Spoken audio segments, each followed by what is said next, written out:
10 years ago, there were 200 in the program. I remember there'd be years where if you had a bumper crop, you'd be calling across town to see what kind of extra helmets they may have to borrow helmets, just because you didn't have enough helmets even on campus. And you'd have 175, 180 helmets, and you'd be running out.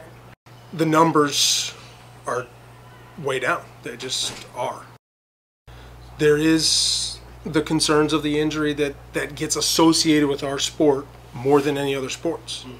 Whether it's true or not, I mean, you can look up statistics about injury rates in soccer, and they're higher than football, and various things, but football gets pegged, and football takes the brunt of the hit with the bad rap and the bad press.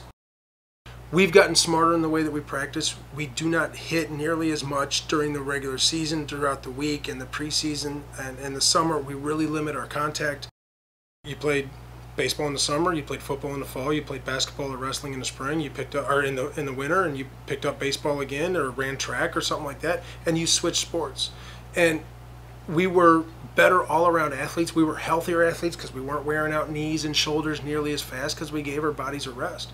So you have those kids that start playing soccer at age 8, and baseball at age 8, and they're traveling every other weekend and going out of town. There's a pressure from that aspect on the families and on the kids to think you have to get in that race at that age in order to be competitive when you're in high school, to get the college scholarship. Baseball guys getting drafted out of high school, and there's a mentality that you have to start earlier in order to be prepared. And football doesn't have the club aspect to it. The athlete that was maybe a good athlete all around, who very good basketball player, would come play football and to stay in shape or to get more physical. They're not doing it anymore. They're playing basketball. They're playing AAU all summer. It's a grind. I mean, you practice 5 days a week for one game. You play in Little League Baseball, you play in basketball, you're playing 3 days a week, and there's not nearly as many practices out there.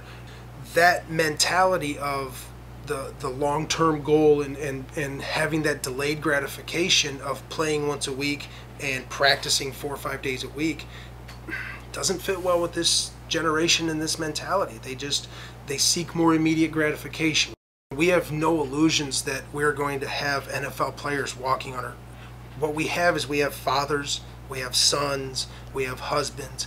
We're trying to instill in these young men how to be better at that, because that's what they're going to be for the rest of their life. Get us out of here. Oh, yeah!